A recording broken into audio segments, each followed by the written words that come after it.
আপনি যখন মারা যাবেন আল্লাহ ওয়ালাদের মতো মরণ, মরিলেও মরা নহে যদি লোকে ঘষে, বাঁচিয়া কি ফল তার যদি লোকে দোষে। মরিলেও মরা নয় যদি লোকে সুনাম করে, বেঁচে থেকে কি লাভ যদি লোকে দুর্নাম করে। যখন জন্ম তুমি নিয়েছিলে ভবে, তুমি মাত্র কেঁদেছিলে হেসেছিলে সবে। এমন জীবন হবে করিতে গঠন, মরণে হাসিবে তুমি কাঁদিবে ভুবন।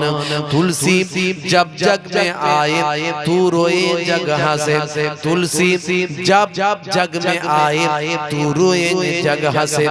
ऐसी करनी कर चलो तुम हंसो जग रोए। अल्लाह वालाদের মতো আমার মরণ আসিবে কখন কেউ তা জানে না, তোমার মরণ আসিবে কখন কেউ তা জানে না। আমি মরে গেলে তোমরা আমায় ভুলে যেও না। কি ভুলে যাবেন নাকি?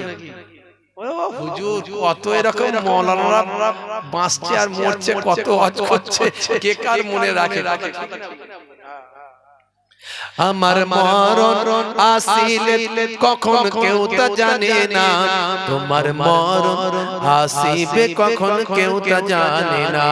আমার মরণ আসিবে কখন কেউ তা জানে না। আমি মরে গেলে তোমরা আমায় ভুলে যেও না, আমি মরে গেলে তোমরা আমায় ভুলে যেও না। তোমার মরণ আসিবে কখন কেউ তা জানে না, তোমার মরণ আসিবে কখন কেউ তা জানে না। এই দুনিয়ায় চিরজীবন কেউ তো থাকবে না, অন্ধকার কবর যে আমার আসল ঠিকানা।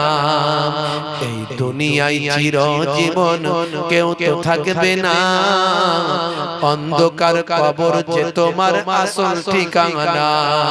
সেই কবরে নবী ছাড়া কেউ তো আসবে না, সেই কবরে নবী ছাড়া কেউ তো আসবে না।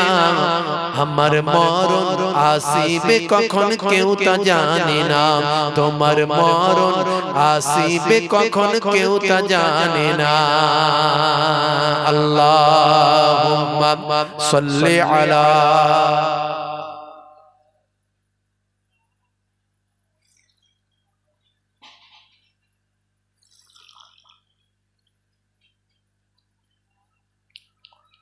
अगर दुरूद शरीफ अल्लाहुम्मा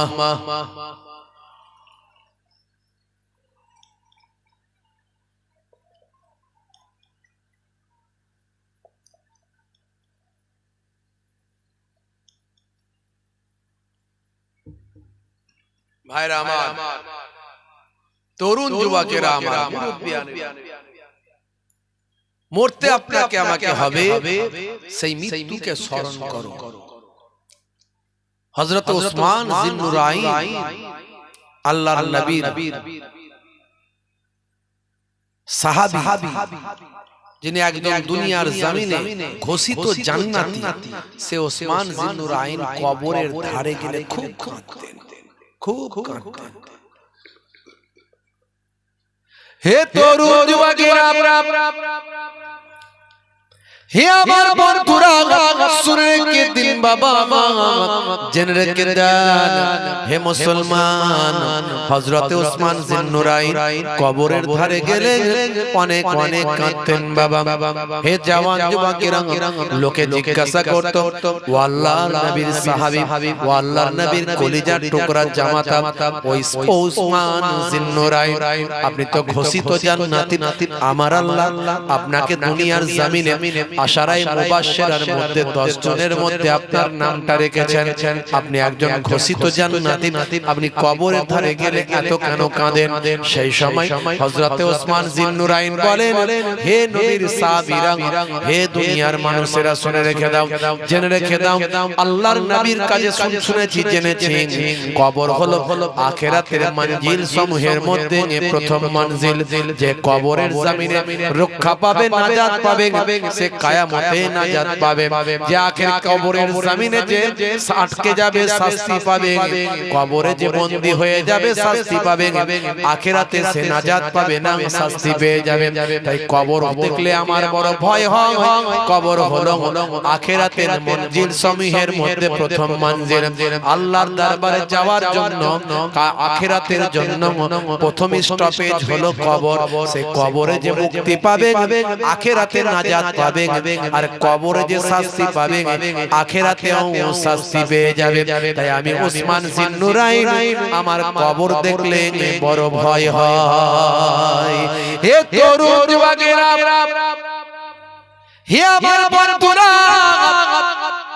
নবী জানিয়ে দিয়েছেন, যদি তুমি নামাজি হয়ে যাও, যদি তুমি সুন্নাত ওয়ালা হয়ে যাও, যদি তুমি আল্লাহ ওয়ালা হয়ে যাও, যদি তোমার হৃদয়টা পবিত্র হয়ে যায়, যদি তোমার মনটা ভালো হয়, যদি তুমি হিংসা মুক্ত জীবন তৈরি করতে পারো, যদি তুমি লোভ মুক্ত জীবন তৈরি করতে পারো, যদি তুমি লালসা মুক্ত জীবন যদি তৈরি করতে পারো, যদি তুমি অহংকার মুক্ত জীবন যদি তৈরি করতে পারো, যদি তুমি ঘৃণা মুক্ত জীবন যদি তৈরি করতে পারো, যদি তুমি অপরাধ মুক্ত জীবন যদি তৈরি করতে পারো, হে তরুণ যুবকেরা, হে আমার মুরব্বিয়ানেরা, নবী জানিয়ে দিয়েছেন, দয়ার নবী, তোমার কবরটা হয়ে যাবে, আমি রাসূলুল্লাহ বলেন, জান্নাতের টুকরা।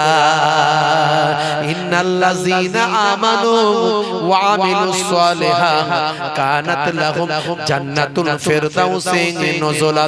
আমার আল্লাহ বলে, ওই সমস্ত আমার বান্দা বান্দীরা যারা ঈমানটা এনেছে, সেই মতো আমলটা করেছে, ওই সমস্ত আমার বান্দা বান্দীদের জন্য আমি আল্লাহ বলি, আমার দয়ার জান্নাত, জান্নাতুল ফিরদাউস দান করে দিলাম। জোরে হবে না? আর জোরে হবে না? দরুদ শরীফ আল্লাহ।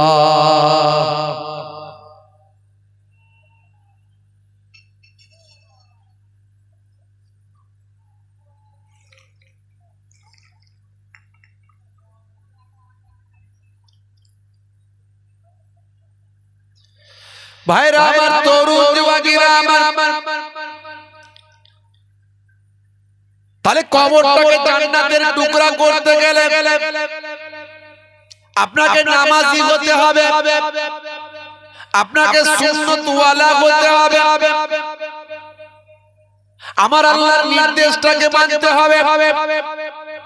হে তরুণ যুবকেরা, হে আমার বন্ধুরা, হে আমার মুরব্বিয়ানেরা, মনে রাখবেন বাবা, আমার আল্লাহ কোরআন মাজিদে 82 জায়গায় নামাজের কথা বলেছেন। সেই নামাজ ছেড়ে দিলে কবর শান্তির জায়গা কখনো হবে না। কোরআন মাজিদে আমার আল্লাহ 82 জায়গায় বলেছেন, ওয়াকিমুস সালাত, নামাজ প্রতিষ্ঠা করো, নামাজ পড়ো। হে জওয়ান যুবকেরা, আমার আল্লাহ বললেন, ওয়াকিমুস সালাত ওয়াতুজ যাকাত ওয়ারকাউ মা'আর রাকিন, তোমরা সালাত আদায় করো, সালাতটা প্রতিষ্ঠা করো, যাকাতটা বাৎসরিক হিসাব নিকাশ ঠিকঠাক করে, লাভ্যাংশ বাৎসরিক খরচ খরচা বাদ দিয়ে লাভ্যাংশকে হিসাব করে, জানুয়ারি টু জানুয়ারি কিংবা রোজা টু রোজা কিংবা ঈদ টু ঈদ, এইভাবে সারা বছরের হিসাব করে বাৎসরিক খরচ খরচা বাদ দিয়ে তোমার লাভ্যাংশ যেটা পড়বে, যেটা থাকবে, এক বছর লাভটা যেটা ঘুরবে, জানুয়ারি টু জানুয়ারি কিংবা ঈদ টু ঈদ, এই এক বছর ধরে লাভটা যেটা ঘুরছে, সেই লাভটাকে হিসাব করে তার শতকরা 2.5 টাকা তোমার নিয়ারেস্ট কাছের মানুষ, পাড়ার মানুষ, আত্মীয় স্বজনের মধ্যে তাকে তুমি যাকাতটা দাও। অর্থাৎ যাকাত মানে একটা লুঙ্গি ভাববেন না, একটা শাড়ি ভাববেন না। যাকাত মানে গরিবকে ধনী বানানো। যাকাত মানে ভাই আমার অসহায়কে সহায় বানিয়ে দেওয়া। যাকাত মানে একজনকে রুজি রুটির মাধ্যম তৈরি করে দেওয়া। আপনি যাকে যাকাতটা দিলেন, আর যেন সে তার ব্যবসা বাণিজ্য নিজের পায়ে কাজ কারবার করে আপনার যাকাতের টাকা নিজের পায়ে কাজকর্ম করে আগামী দিন সে নিজেও যেন যাকাত দেনেওয়ালা হয়ে যায়। এই জন্যই যাকাত। আর আমরা বানিয়ে দিয়েছি অন্য, আমরা সব উল্টো কাজ করেছি। 5 ওয়াক্ত নামাজ পড়লে অপরাধ থাকে না, অথচ আমরা নামাজের মতো পড়ি না, কখনো পড়ছি কখনো ছাড়ছি। জুম্মার দিনে 2 রাকাত পড়ছি, ফট করে পালিয়ে যাচ্ছি, কত রকম অন্যায় অপরাধের মধ্যে লিপ্ত হচ্ছি। নামাজ এসেছিল অপরাধ মুক্ত জীবন তৈরি করার জন্য, আর আমরা নামাজ না পড়ে নিজেদের যত রকম অপরাধ আছে সব অপরাধে লিপ্ত করছি। কথা ঠিক না? যাকাত এসেছিল সমাজ থেকে গরিবকে দূর করে দেওয়ার জন্য। আমরা যাকাত ওই একটা লুঙ্গি একটা শাড়ি 5 দিন ধরে লাইন দিয়ে লোককে দেখাচ্ছি কত বড় যাকাত দেনেওয়ালা হয়েছে। আসলে যে উদ্দেশ্য হয়েছে সেই উদ্দেশ্য আমরা ফুলফিল করি না। শিক্ষা এসেছিল সমাজকে ভাই আমার অন্যায় অপরাধ থেকে মুক্ত করতে, আল্লাহ চেনাতে, রাসূল চেনাতে শিক্ষা এসেছিল। আমরা সেই শিক্ষাকে অর্থের জন্য ব্যবহার করছি। যতটুকু না পড়লে চাকরি পাওয়া যাবে না ততটুকু পড়ছি। ভাই আমার চাকরি করি, ব্যবসা করি, কাজ কারবার করি, শিক্ষার মূল্য দিই না। অরিজিনাল সুশিক্ষায় শিক্ষিত হলে সমাজ সুন্দর হবে, আল্লাহ চিনবে, নবী চিনবে। অথচ আমরা সেই শিক্ষাকে সেই কাজে ব্যবহার করছি না। তা আমরা সব উল্টো পাল্টা কাজ করছি। এই জন্য তো আল্লাহ আমাদের উপর নারাজ হয়ে যাচ্ছে। ওলি আউলিয়াদের মহব্বত, আল্লাহর নেক বান্দাদের ভালোবাসা, আলেম ওলামাদের শ্রদ্ধা সম্মান করা, পিতামাতার খেদমত করা, ছোটদের স্নেহ করা, বড়দের সম্মান করা, স্ত্রীর সঙ্গে প্রেমালাপ মহব্বত বাড়ানো, স্ত্রীকে ভালোবাসা, সন্তান সন্ততিদের হকগুলো পালন করা, সব যেন কেমন উল্টো পাল্টা হয়ে যাচ্ছে। দেখুন, ভালো করে চিন্তা করুন, সবের মধ্যে গোলমাল হচ্ছে। এই জন্য আমার আল্লাহ নারাজ হয়ে গিয়ে আমাদের উপর গজব দিচ্ছেন একটার পর একটা। মনে শান্তি নাই, রুজি রোজগারে বরকত নাই, অর্থনৈতিক ভাবে শান্তি নাই। ভাই আমার পাড়া প্রতিবেশীতে মিল নাই, ভাই ভাইয়ের শত্রু, মামা ভাগনা শত্রু, চাচা ভাইপো শত্রু, মুসলমান মুসলমানের শত্রু, তার উপরে অন্যান্য জাতি ধর্ম বর্ণের মানুষেরা আজকে মুসলমানের শত্রু হয়ে যাচ্ছে। দেখতে পাচ্ছেন একটার পর একটা আপনার সব জিনিস ধ্বংস হয়ে যাচ্ছে, আপনার সব জিনিস নিয়ে নিচ্ছে, আপনার উপর মুসিবত আসছে। সারা পৃথিবীর বুকে দেখুন মুসলমান মার খাচ্ছে। কেন বাবা? তার কারণ একটাই, আমরা আল্লাহ ভুলে গেছি, নবী ভুলে গেছি। আজ থেকে তওবা করুন, তওবা করতে হবে। মৃত্যুকে খেয়াল করতে হবে যে মরতে আমাদের হবে, মৃত্যুর জন্য তৈরি হতে হবে। আর বেশি সময় নাই, মৃত্যুর জন্য তৈরি হব। মনটাকে নরম করে ফেলবো। ইউরিদুল্লাহু বিকুমুল ইউসরা ওয়ালা ইউরিদু বিকুমুল উসরা। আমার আল্লাহ তোমাদের জন্য সরলতাকে পছন্দ করেন, কঠোরতাকে পছন্দ করেন না। আমার আল্লাহ নরম মানুষদের ভালোবাসেন, সহজ সরল হৃদয়ের মানুষকে আমার আল্লাহ বেশি বেশি পছন্দ করে। হাদিস পাকের মধ্যে আছে জান্নাতের একটা নাম হবে ইউসরা, যেখানে শুধু সরলতা বিদ্যমান, আর জাহান্নামের একটা নাম হবে উসরা, যেখানে কঠোরতা বিদ্যমান। কঠোর মানুষগুলোকে সেখানে দেয়া হবে, সহজ মানুষগুলোকে জান্নাতের ইউসরাতে দেয়া হবে। জোরে বলুন সুবহানাল্লাহ। হে তরুণ যুবকেরা, হে আমার বন্ধুরা, শুনে রেখে দিন বাবা জেনে রেখে যান হে মুসলমান মরতে আপনাকে আমাকে হবে মৃত্যুর জন্য তৈরি হতে হবে মুসলিম তুমি নামে হলে আজ কামে হলে না ভাই মুসলিম দেখো অপরাধে লিপ্ত কেন হয় মুসলিম তুমি নামে হলে আজ কামে হলে না ভাই মুসলিম দেখো অপরাধে লিপ্ত কেন হয় মুসলিম তুমি কোরআন হাদিস পড়তে জানো না মুসলিম তুমি মসজিদেতে নামাজে এলে না মুসলিম তুমি নামে হলে আজ মুসলিম তুমি নামে মুসলিম এলে ন্যায়ের পথে সমাজ বদলাবে রে সমাজ বদলাবে জোরে হবে না আর জোরে হবে না মুসলিম তুমি নামে হলে আজ কামে হলে না ভাই মুসলিম দেখো অপরাধে লিপ্ত কেন হয় বোমে বারুদে নেশার থালায় হবে না কারো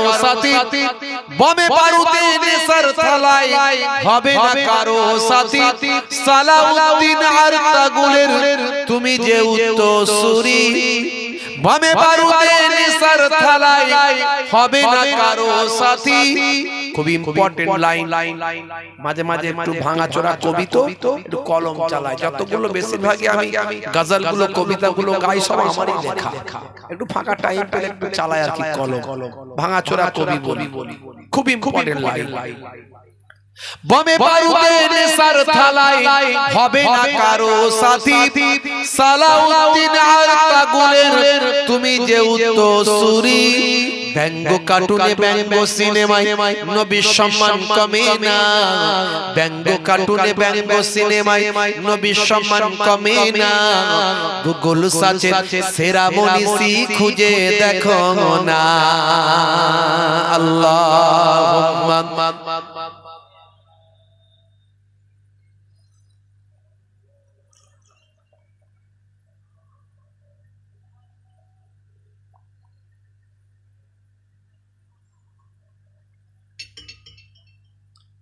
হে তরুণ যুবকেরা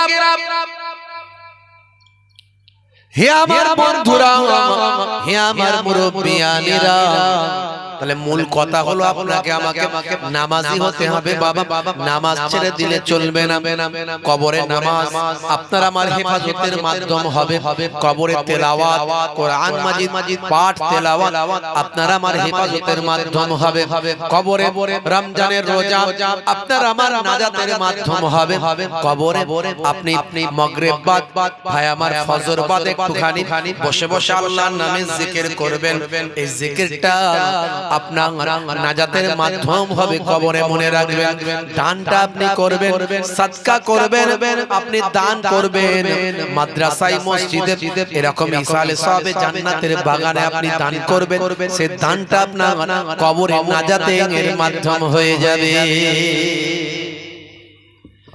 যদি কোন বান্দা ইচ্ছাকৃতভাবে 5 ওয়াক্ত নামাজ ছেড়ে দেয়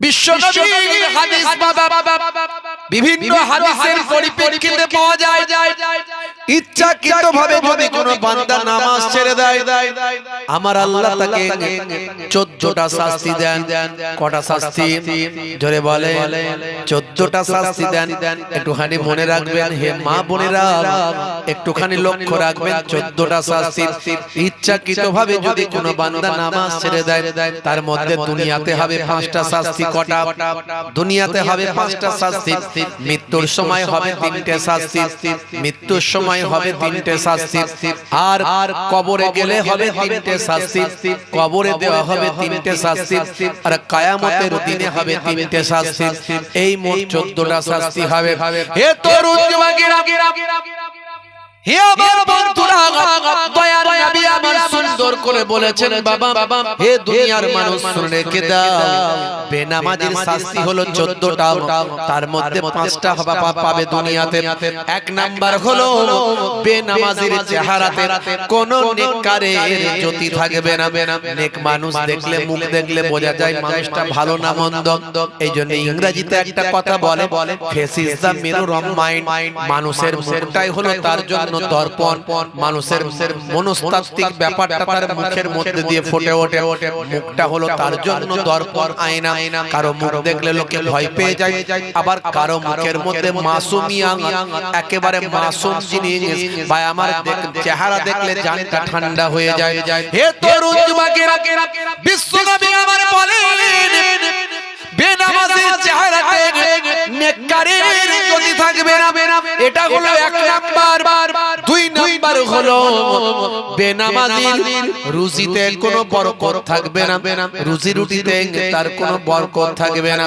নাই নাই নাই নাই শুধু এত ইনকাম করি কিছু নাই এত ইনকাম করে কিছু না বেনামাজির রুজি রুটিতে বরকত থাকবে না দুই নাম্বার তিন নাম্বার হলো বেনামাজির ভাই আমার কোন দোয়া আল্লাহর দরবারে কবুল হবে না আল্লাহর দরবারে যা দোয়া করবে কোন দোয়া কবুল হবে না তিন নাম্বার চার নাম্বার বেনামাজির জন্য যদি কেউ দোয়া চায় বেনামাজির জন্য যদি কেউ দোয়া চায় সেই দোয়াটাও কবুল হবে না কোন নেক মানুষ যদি বেনামাজি বান্দার জন্য দোয়া চায় কোন আল্লাহওয়ালা মানুষ বেনামাজি বান্দার জন্য যদি দোয়া চায় সেই দোয়াটাও তার কবুল হবে না মনে রাখবেন সে ভাববে এত বড় হুজুরের কাছে দোয়া নিলাম কিন্তু দোয়া কই কাজ হলো মনে রাখবেন আসরে হুজুরের জন্য নয় বেনামাজি হওয়ার জন্য তার দোয়া কাজ হয়নি এটা হলো চার নাম্বার আর পাঁচ নাম্বার হলো হে তরুণ যুবকেরা বেনামাজি বান্দা কোনো ভালো কাজ করলে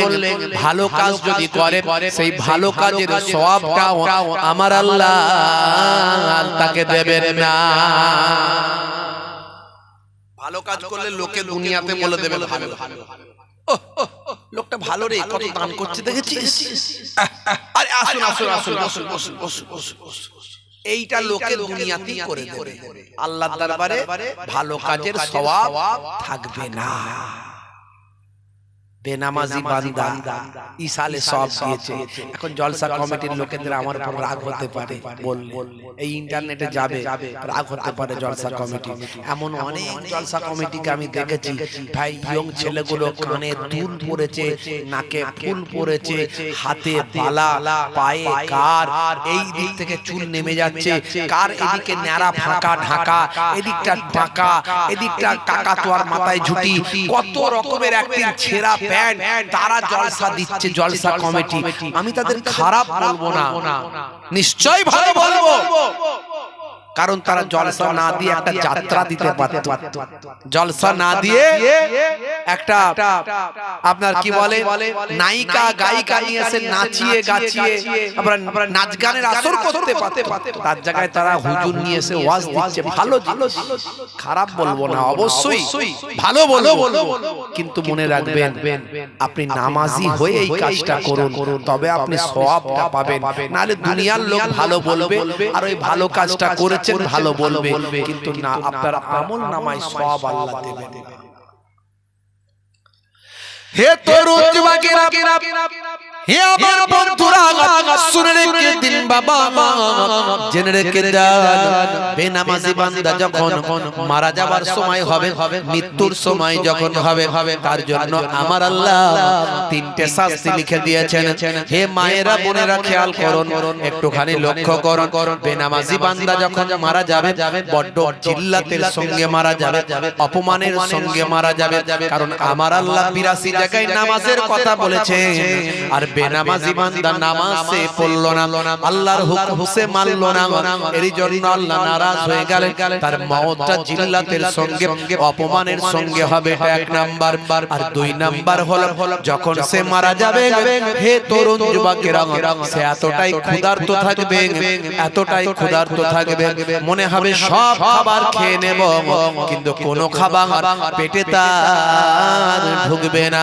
খাবার সরবরাহের দায়িত্বে যে ফারিস্তা আছেন সেই ফারিস্তা এসে বলবে হে বেনামাজি বান্দা আমি তোমার খাবার সরবরাহের কাজে যুক্ত ছিলাম কিন্তু আজকে তোমার জন্য অনেক খাবারের সন্ধান করলাম কোথাও তোমার জন্য একটু খাবার খুঁজে পেলাম না খাবার মুখে দেয়া হচ্ছে বেরিয়ে চলে যাচ্ছে খাবার পেটে ঢুকবে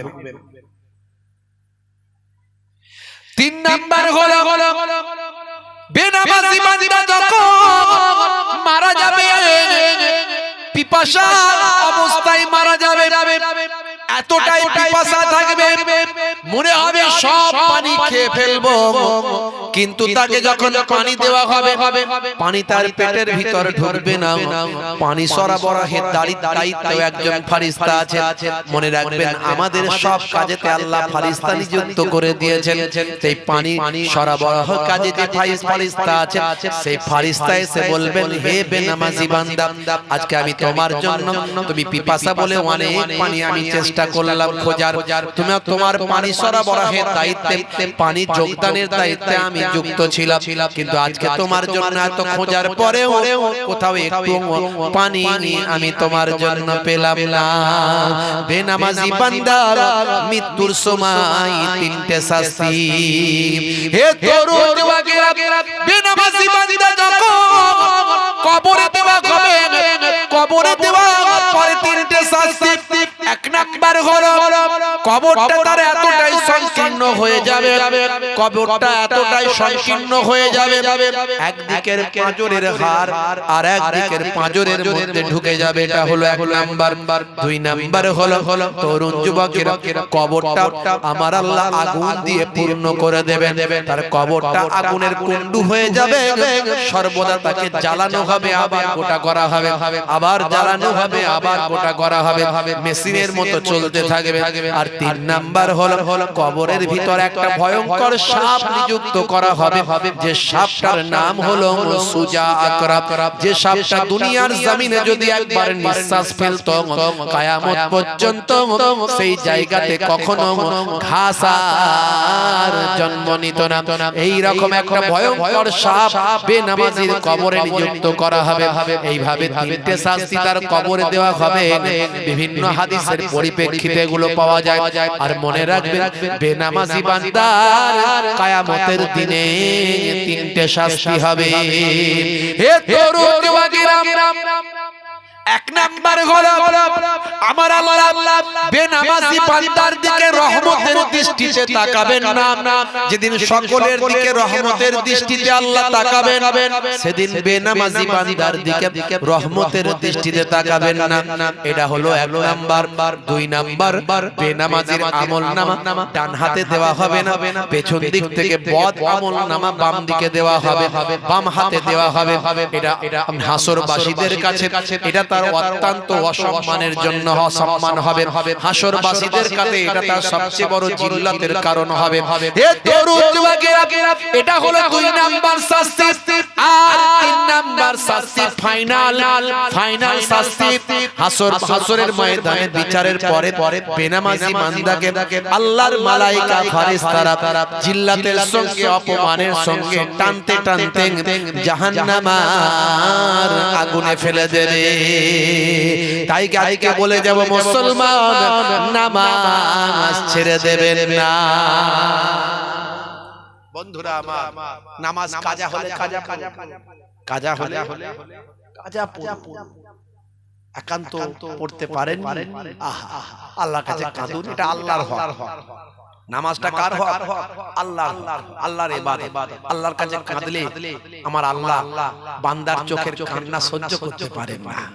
আপনি সিজদায় গিয়ে নামাজে সিজদায় গিয়ে কাঁদুন, আল্লাহ গো আমি তোমার হুকুম পালন করতে পারি না, যেমন তোমার ইবাদত করা দরকার তেমন করতে পারি না, আল্লাহ তুমি আমাকে ক্ষমা করে দাও। কান্নাকাটি করুন। আল্লাহ বলছেন, বান্দা লা তাকনাতু মিন রাহমাতিল্লাহ, বান্দা তোরা আমার রহমত থেকে নিরাশ হয়ে যাস না। তোদের গুনাহ রাশি যদি আসমানের মেঘমালায় পৌঁছে যায়, তবুও তোরা যখন কাঁদিস, ইয়া আইয়ুহাল্লাযীনা আমানু তুবু ইলাল্লাহি তাওবাতান নাসুহা, তোরা অন্তর থেকে তওবা কর, আমি আল্লাহ তোদের তওবাকে কবুল করে তোদের জীবনের গুনাহকে maaf করে দেব। বন্ধুরা আমার, কাঁদতে হবে, আল্লাহর কাছে বলতে হবে। এগুলো হলো আল্লাহর হক। আল্লাহর হক, আল্লাহর জন্য আল্লাহর কাছে আমরা যদি কাঁদি, আল্লাহ ঠিকমতো ইবাদত করতে পারি, আল্লাহ কবুল করতে পারে। বন্ধুরা আমার, তরুণ যুবকেরা আমার, মুরব্বিয়ারেরা আমার, একটুখানি খেয়াল রাখবেন বাবাজি, নামাজ ছেড়ে দেবেন না। নামাজের ওয়াক্তটা হবে যখনই মসজিদে চলে যাও তুমি তখনই। নামাজের ওয়াক্তটা হবে যখনই মসজিদে চলে যাও তুমি তখনই। নামাজের ওয়াক্তটা হবে যখনই মসজিদে চলে যাও তুমি তখনই আল্লাহুম্মা সাল্লি আলা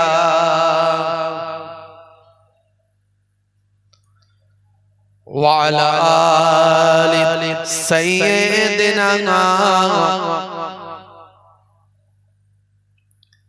নামাজের ওয়াক্তটা হবে যখনই মসজিদে চলে যাও তুমি তখনই। ছাড়ো এবার ছাড়ো ছাড়ো এবার ছাড়ো এবার ছাড়ো এই কাজ তোমারই। ছাড়ো এবার ছাড়ো ছাড়ো এবার ছাড়ো এবার ছাড়ো এই কাজ তোমারই। নামাজের ওয়াক্তটা হবে যখনই মসজিদে চলে যাও তুমি তখনই। বলুন না সুবহানাল্লাহ, জোরে হবে না?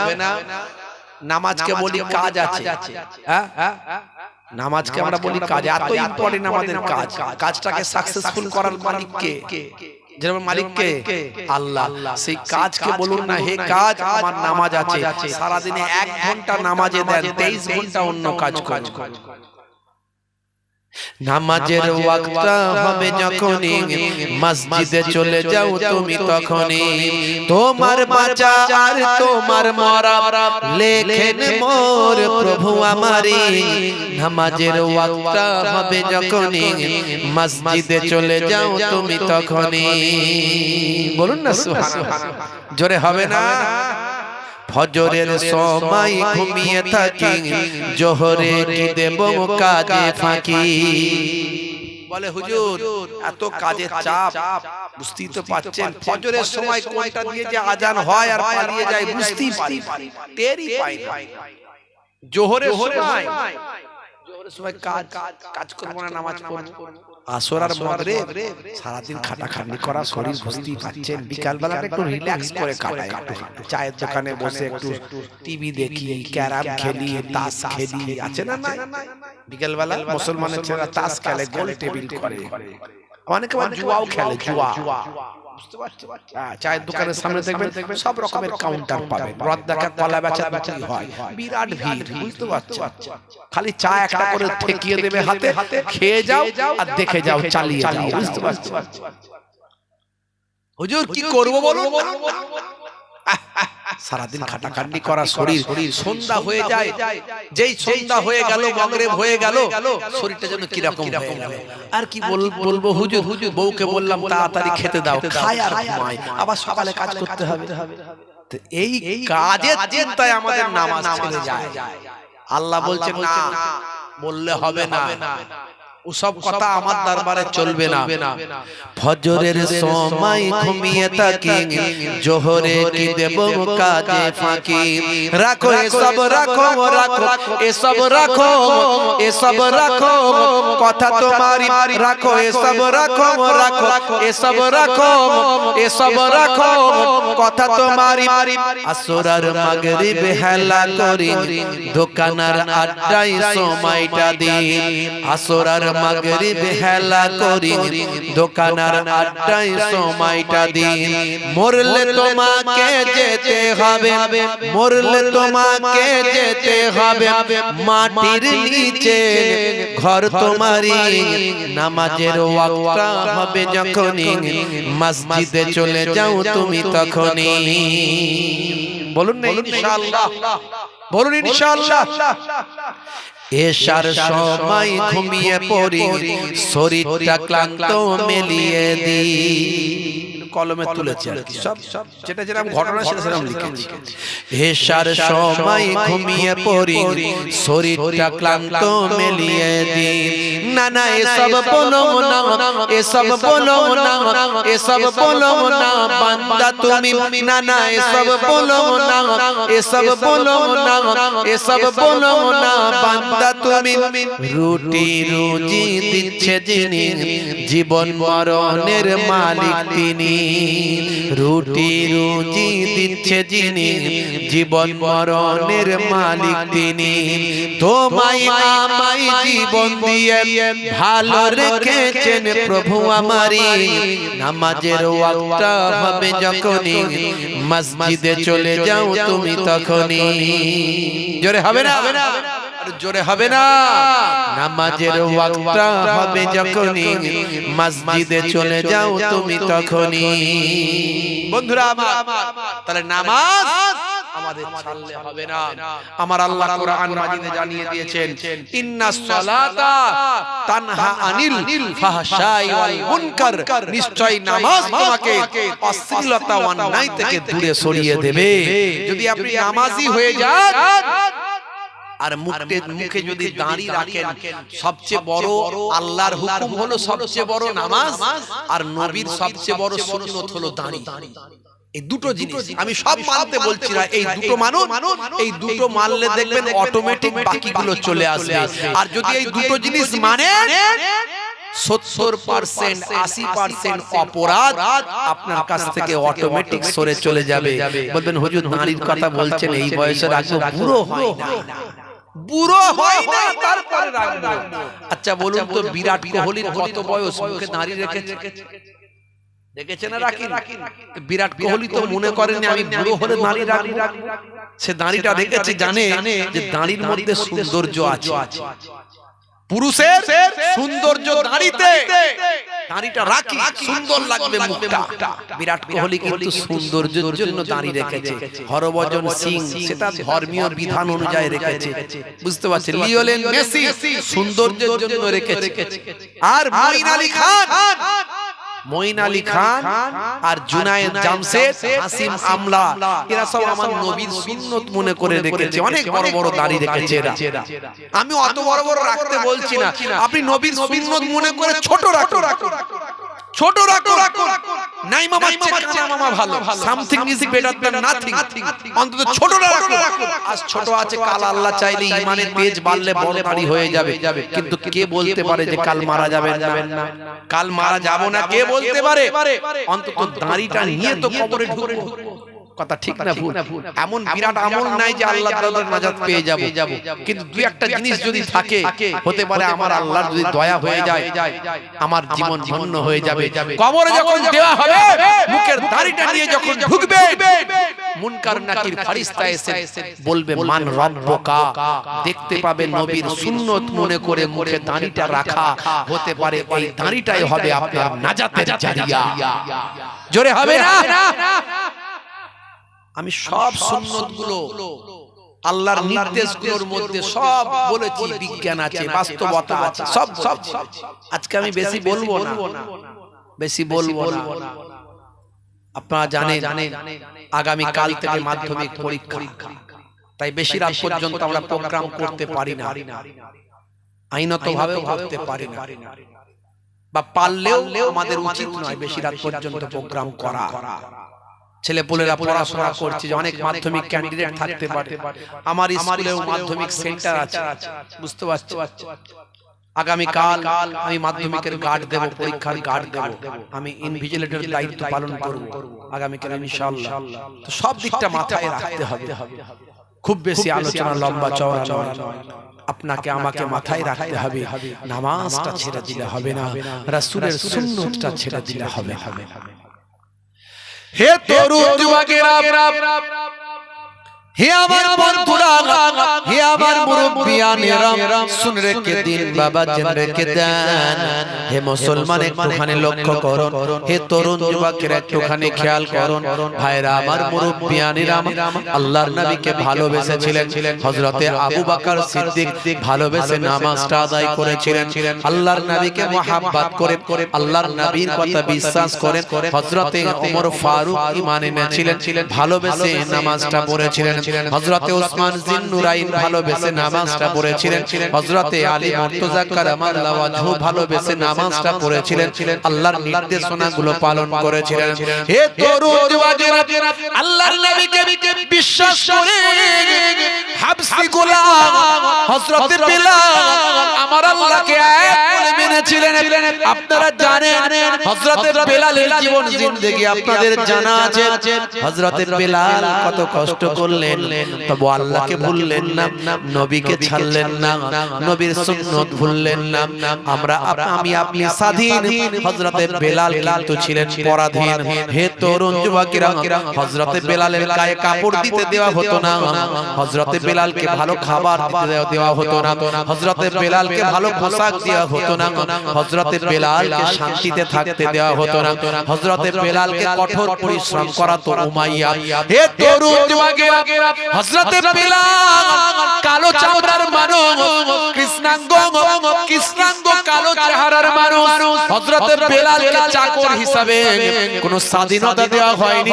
হযরতে বেলালকে কত অত্যাচার, কত জুলুম করা হতো, কিন্তু হযরতে বেলাল যখন আমার নবীর সন্ধান পেলেন, আমার নবী যখন বুঝিয়ে দিলেন ইসলামে সাদা আর কালোর কোনো পার্থক্য নাই, ইসলামে আরব আর অনারবের মধ্যে কোনো পার্থক্য নাই, ইসলামে যারা কাজের মানুষ তাদের সম্মান অনেক কম, আর যারা মালিক তাদের সম্মান বেশি, এমন কোনো পার্থক্য নাই, বরং কাজ আর মালিক শ্রেণী দুটো কিন্তু আলাদা। একজন কাজ করাচ্ছে, একজন করছে, এটা কিন্তু আলাদা। পারিশ্রমিক দিয়ে কাজ করাও, ওই পর্যন্তই তোমার সম্পর্ক। তার মানে এই নয় তুমি মালিক বলে তোমার সম্মান অনেক, আর সে শ্রমিক বলে তার সম্মান ধুলোর সঙ্গে মিশে গেছে। না না, ইসলাম মালিক আর ধনী, ভাই আমার, ধনী আর গরিবের মধ্যে কোনো পার্থক্য করে না। হে তরুণ যুবকেরা, হে আমার বন্ধুরা, হে আমার মুরব্বিয়ানিরা, বিদায় হজের সময় আমার নবী আরাফাতের ময়দানে, ভাই আমার দোস্ত আমার, জাবালে রাহমাত পাহাড়ে উঠে 1,24,000, ভাই আমার সাহাবায়ে কেরামদের মধ্যে 1,20,000-এরও বেশি সাহাবায়ে কেরামদের মধ্যে ভাষণ দিয়েছিলেন। শ্রমিকের ঘাম শুকিয়ে যাওয়ার আগে শ্রমিকের অর্থ তুমি দান করো, শ্রমিকের শ্রমের পারিশ্রমিক তুমি তাকে দিয়ে দাও।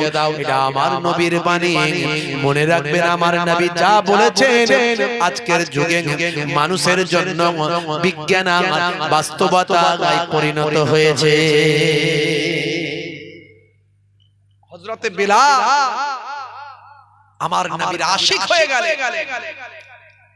হয়ে গেলেন, হযরতে বেলাল কালেমা পড়লেন, লা ইলাহা ইল্লাল্লাহু মুহাম্মাদুর রাসূলুল্লাহ সাল্লাল্লাহু আলাইহি ওয়াসাল্লাম।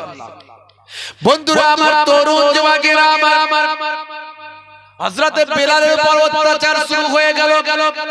আবু জাহিলের লোকেরা, উমাইয়ার লোকেরা সেই সময় বলতে লাগলো একটা চাকর, একটা গোলাম, সে নাকি আবার কালেমা পড়ে, সে নাকি আবার নবী মুহাম্মদ সাল্লাল্লাহু আলাইহি ওয়াসাল্লামকে মানে, সে নাকি এক আল্লাহকে মানে, সে নাকি আজকে বড় বড় কথা বলে।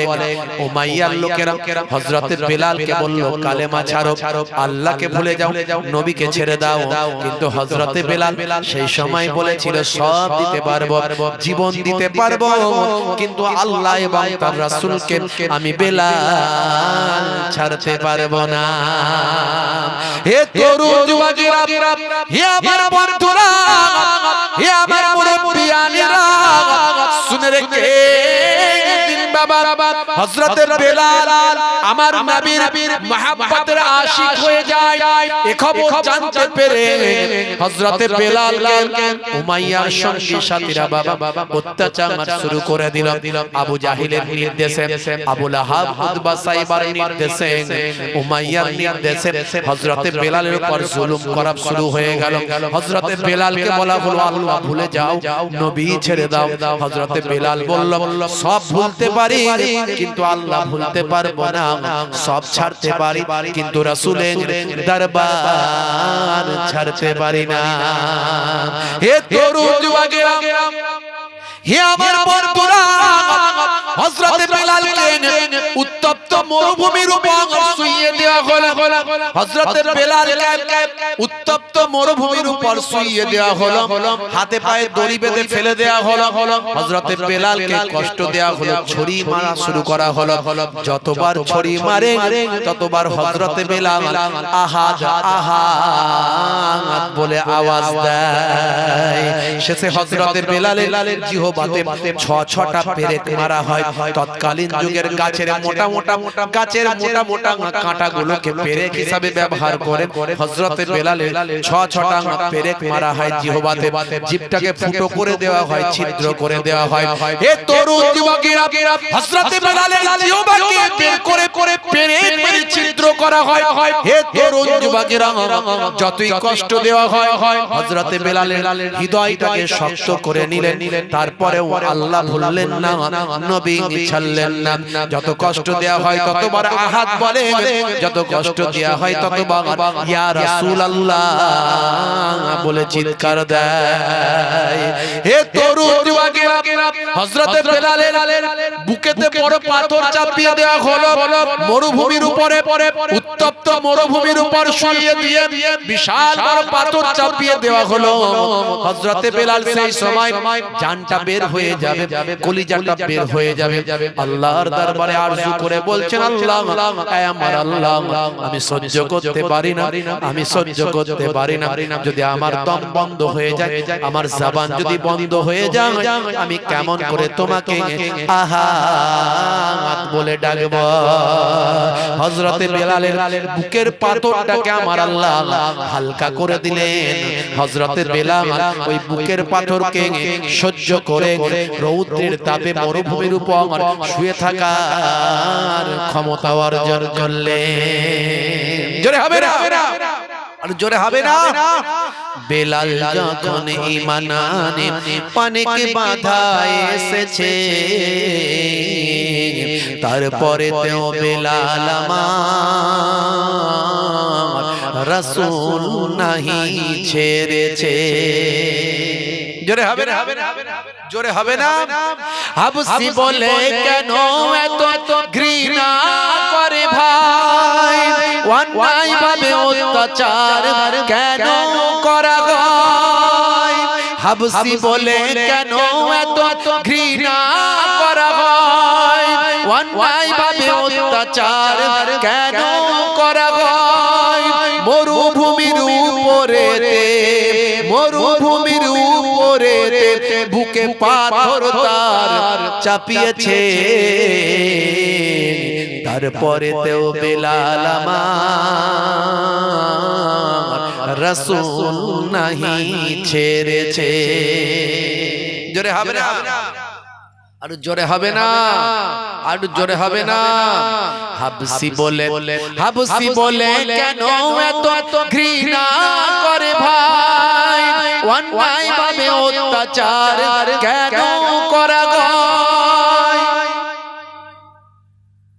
হাবসি মানুষ একজন চাকর বাকর মনে করে তার উপর জুলুম করছে ইসলাম এই সমস্ত অন্যায়কে বরদাস্ত করে না আজকে সারা পৃথিবীতে কোটি কোটি মানুষ ইসলামের ছত্রছায়া এসেছে তার কারণ হলো ইসলাম মানুষকে আজাদ করেছে স্বাধীনতা দিয়েছে ইসলাম মানুষকে শান্তি দিয়েছে ইসলাম মানুষকে ভাই আমার বিভিন্ন রকম অপরাধ মুক্ত জীবন যাপন দিয়েছে ইসলাম মানুষকে নৈতিকতা শিখিয়েছে ইসলাম মানুষকে ন্যায়ের উপর প্রতিষ্ঠিত করেছে ইসলাম মানুষকে মানবিকতা বোধ করে তুলেছে ইসলাম মানুষকে স্বীকৃতি দিয়েছে অধিকার বুঝিয়ে দিয়েছে জোরে বলুন সুবহানাল্লাহ হাবসি বলে কেন এত ঘৃণা করে ভাই আমার কলমে আমি লিখেছি এটা অনেক পুরানো লেখা অনেক আগের লেখা হাবসি বলে কেন এত ঘৃণা করে ভাই অন্যায় ভাবে অত্যাচার কেন করা হয় মরুভূমির উপরে সারা গায়ে রক্ত লেগে মাটি লাল হয়েছে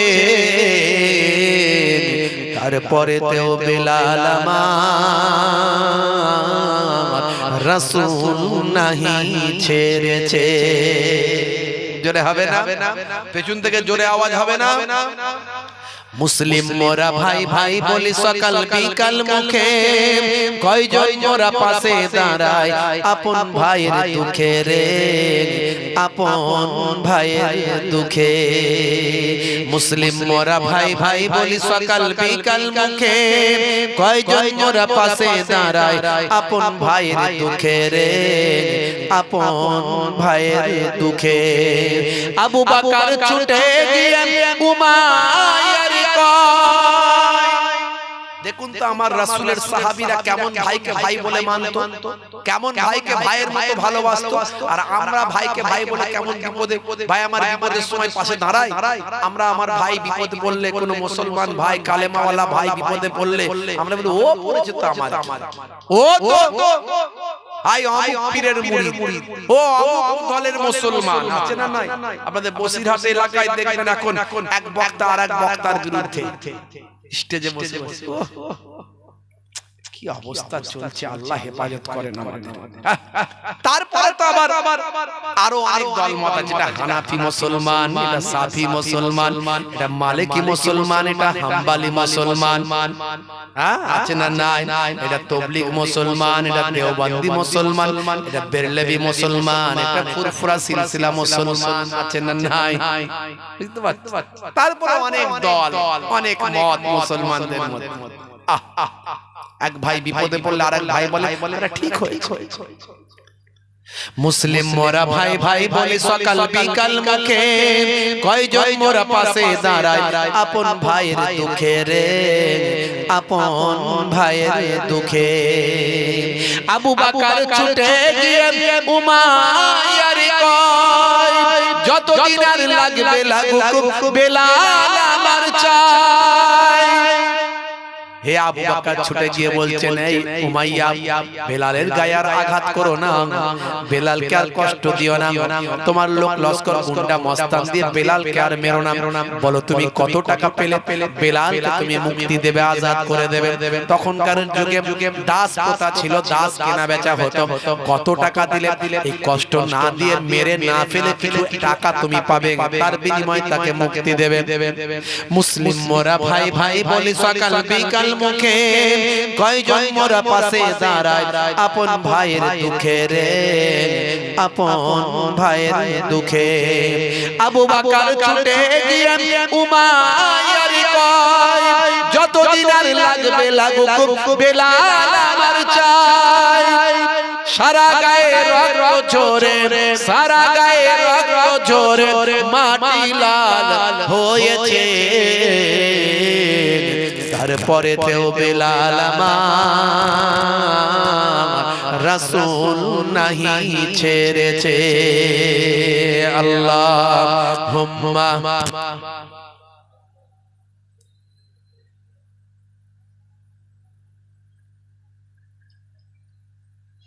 ওয়া আলা আলিহি।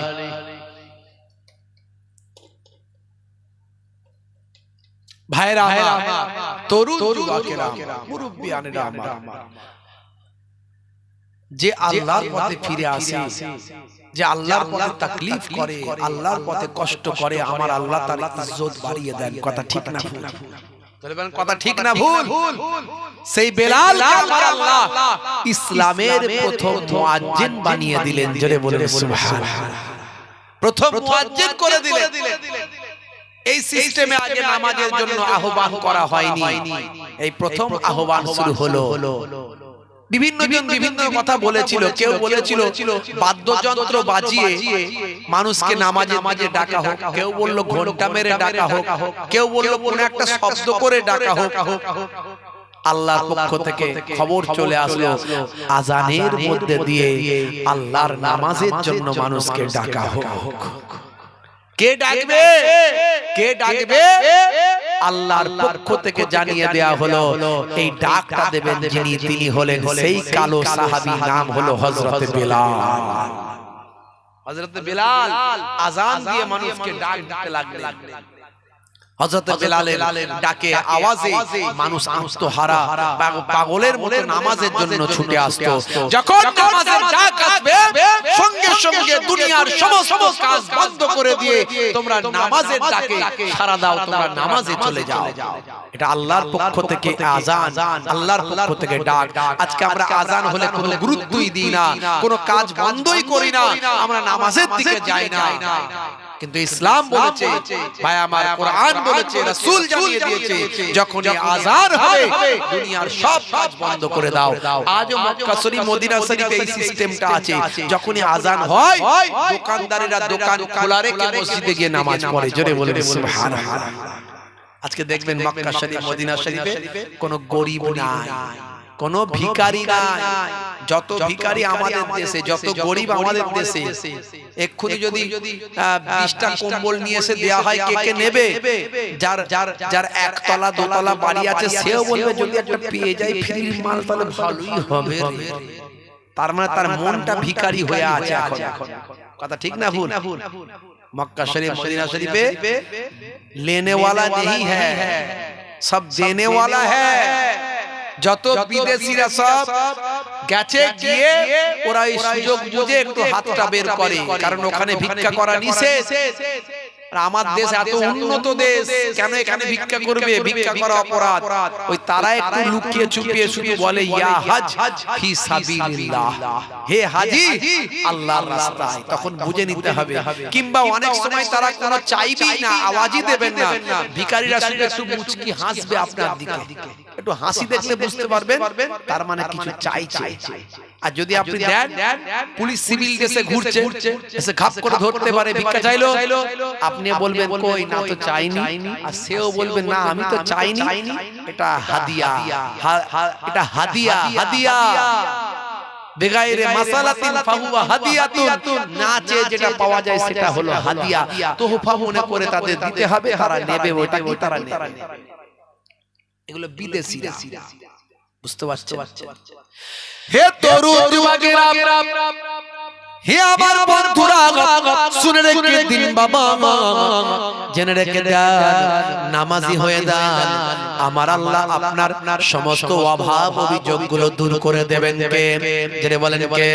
আপনি নামাজি হয়ে যান, আমার আল্লাহ আপনার পাপগুলোকে ক্ষমা করে দেবেন। ক্ষমা করার মালিক কে? আপনি নামাজি হয়ে যান, সংসারে আমার আল্লাহ শান্তি দেবেন। শান্তি দেওয়ার মালিক কে? হে তরুণ যুবকেরা, হে আমার বন্ধুরা, হে আমার মুরব্বিয়ানেরা, হযরত বিলাল নামাজি হয়ে গিয়েছিলেন। হযরত বিলাল আল্লাহকে মেনেছিলেন, নবীকে মেনেছিলেন।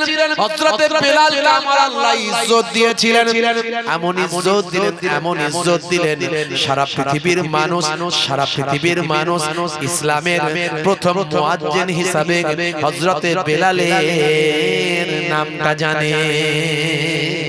জোরে হবে না? জোরে হবে না? বন্ধুরা আমার, তরুণ যুবকেরা আমার, মুরব্বিয়ানেরা আমার, শুনে রেখে দেন, জেনে রেখে দেন, হযরত বেলালকে আল্লাহর নবী মসজিদে নববীর মুয়াজ্জিন বানিয়ে দিয়েছিলেন। হযরত বেলাল আযান যখন দিতেন, হযরত বেলাল যখন আযান দিতেন, মানুষ কাতারে কাতারে এসে নামাজ পড়তো। হযরত বেলালের আওয়াজটা এত সুন্দর ছিল, এত ভলিউমটা হাই ছিল, এত সুন্দরভাবে তিনি আযান দিতেন যে তার আযানে তার আন্তরিকতা, হযরত বেলালের মহব্বত ওয়ালা আযান আমার রাসূল বড় ভালোবাসতেন। কারণ হযরত বেলাল আযানটা একেবারে হৃদয় দিয়ে দিতেন। বাবা, হযরত বেলাল অন্তর থেকে ভালোবেসে আযানটা যখন দিতেন, আল্লাহর আরশ পর্যন্ত হযরত বেলালের আযান পৌঁছে যেত। হযরত বেলাল আযান দিতেন। হে তরুণ যুবকেরা, হে আমার বন্ধুরা, হে আমার মুরব্বিয়ানেরা, কিন্তু হযরত বিলাল কয়েকটা আযানের শব্দ ঠিকভাবে উচ্চারণ করতে পারতেন না, কারণ হযরত বেলালের জিহ্বাতে পেরেক মারা হয়েছিল। ওই যে বললাম গাছের মোটা কাঁটা যেটাকে দিয়ে ফুটো করা হয়েছিল জিহ্বা, এর জন্য হযরত বেলাল কয়েকটা শব্দ উচ্চারণ করতে কষ্ট হতো। তিনি আশহাদু বলতে পারতেন না, আসাদু বলতেন। এই উচ্চারণ করতে সমস্যা হতো, উচ্চারণটা সহি হতো না। তাই হযরত বেলালের বিরুদ্ধে হে তরুণ যুবকেরা কয়েকজন সাহাবী আল্লাহর নবীর কাছে কমপ্লেইন করল, ইয়া রাসূলুল্লাহ, হাবিবাল্লাহ, ও আল্লাহর নবী, ওয়াল্লাহর বন্ধু, এই নামাজীদের মধ্যে আপনার সাহাবীদের মধ্যে কেউ কেউ কমপ্লেইন করছেন যে হযরত বেলালের আওয়াজ সহি হচ্ছে না, হযরত বেলালের আযানের শব্দ সহি হচ্ছে না। আর সুন্দর সুন্দর কণ্ঠওয়ালা আর সহি উচ্চারণ করনেওয়ালা কত সাহাবী আছে, তাদের দিয়ে আযানের ব্যবস্থা করা হোক। মানুষ যখন কমপ্লেইন করছে হযরত বেলালের আযান দেওয়া বন্ধ করা হোক, আল্লাহর নবী নিরুপায় হয়ে বললেন, ঠিক আছে। হযরত বেলালের মনটা বড় খারাপ, চোখ দিয়ে পানি ঝরছে, হারে আমি আযান দিতে পারবো না। হে তরুণ যুবকেরা, আল্লাহর নবী হযরত বেলালের কাঁধে হাত দিয়ে মাথায় হাত দিয়ে আদর করে বললেন, বেলাল, চিন্তা করো না, চিন্তা করো না, আমার আল্লাহ তোমার উপর খুশি, আমি রাসূল তোমার উপর রাজি। হে তরুণ যুবকেরা, হে আমার বন্ধুরা, তিন দিন অন্য সাহাবী আযান দিয়েছিলেন, হযরত বেলাল আযান দেন। হযরত বেলাল আযান না দেওয়ার পরে 3 দিন পরেতে বাবা ফজরের ওয়াক্তের সময় আল্লাহর নবী মসজিদে নববীতে বসে আছেন। হে তরুণ যুবকেরা, তখনকার যুগে তো ঘড়ি দেখার সিস্টেম ছিল না, পাঁজি দেখার সিস্টেম ছিল না। তখন আকাশের দিকে তাকালে বোঝা যেত ফজরের সময় হয়েছে। হে তরুণ যুবকেরা, আল্লাহর নবী সাহাবীদের বললেন, দেখো গো বাবা, আযানের সময় হলো কিনা, কিন্তু প্রত্যেকদিন বোঝা যেত, সেই দিন আর বুঝতে পারা যায় না আযানের সময় হয়েছে কিনা। তারা বলল, ইয়া রাসূলুল্লাহ, হাবিবাল্লাহ, আকাশের অবস্থাটা দেখে বুঝতে পারা যায় না যে এখনো ফজরের সময় হয়েছে কিনা। হে তরুণ যুবকেরা, দীর্ঘ বেশ সময় কিছু সময় কেটে যায়, এমন সময় ফেরেশতা জিবরাইল আলাইহিস সালাম মসজিদে নববীতে এসে হাজির হয়। মসজিদে নববীর একটা গেট আছে বাবা, সেই গেটটার নাম হলো বাবে জিবরিল। আপনারা যাবেন মসজিদে নববীতে, দেখবেন অসংখ্য গেট আছে বাবা, এই প্রত্যেকটা গেটের মাথায় আরবিতে নামগুলো লেখা আছে। বাবে জিবরিল বলে যে গেটটা লেখা আছে, নামটা দেওয়া আছে, ওই গেট দিয়ে জিবরাইল ফেরেশতা আল্লাহর নবীর কাছে আসতেন। হে তরুণ যুবকেরা, হযরত জিবরাইল ফেরেশতা আল্লাহর নবীকে সালাম দিয়ে বললেন, ইয়া রাসূলুল্লাহ, হাবিবাল্লাহ, আজ আপনার কাছে আমার আল্লাহ সালাম জানিয়েছেন আর আপনার কাছে জানতে চেয়েছেন, আজ 3 দিন হলো মসজিদে নববীর আযানটা আল্লাহর আরশ পর্যন্ত কেন যায় না? মসজিদে নববীতে কি আযান হচ্ছে না, যে মসজিদে নববীর আযান আল্লাহর আরশে পৌঁছাচ্ছে না?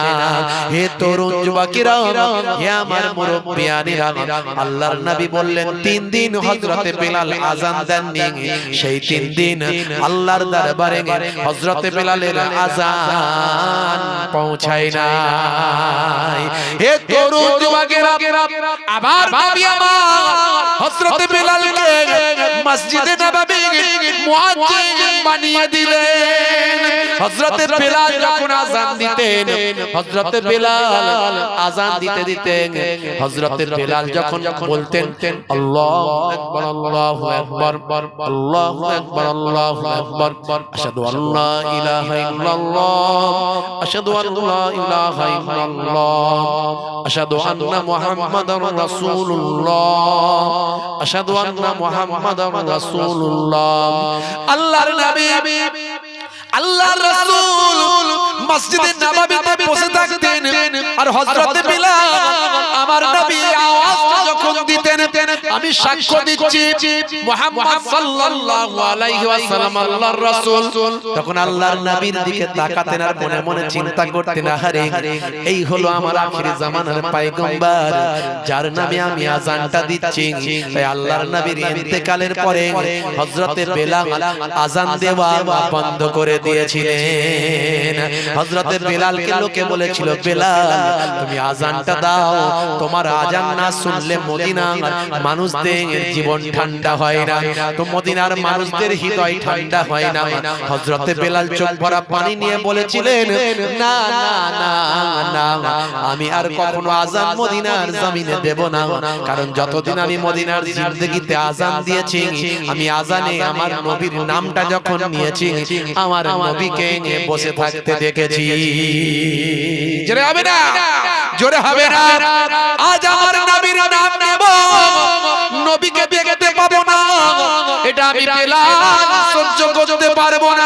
আমি আর মসজিদে নববীতে কখনো আযান দেব না।